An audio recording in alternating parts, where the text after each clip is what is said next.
గొంతులో కఫం ఇబ్బంది పెడుతుందా? అయితే ఇలా చేయండి. వాటర్ ఎక్కువగా తాగండి. దీనివల్ల శ్లేష్మం పలచబడుతుంది. దీనివల్ల తెమడ గొంతులో పెరిపోకుండా ఉంటుంది.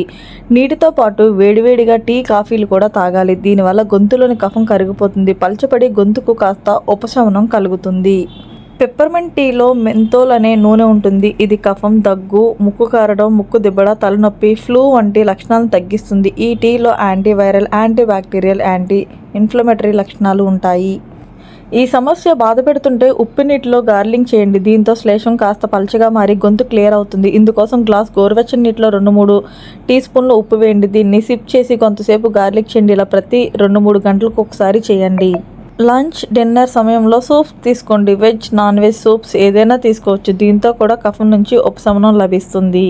కొద్దిగా ఉప్పు వేసిన నీటిని యూకలిప్టస్, రోజ్మెరీ వంటి మొక్కల నూనెలతో తయారు చేసిన ఆవిరిని పీల్చండి. దీని ద్వారా శ్లేష పొరలు తేమగా మారుతాయి. అలాగే మీ నాసికా మార్గాలు క్లియర్ అవుతాయి.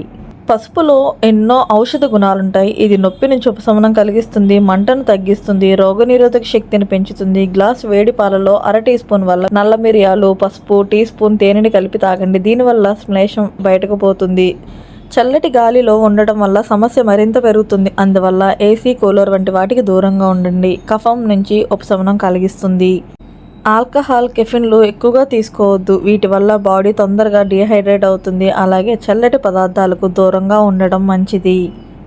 If you like this videos, please don't forget to subscribe. Thank you.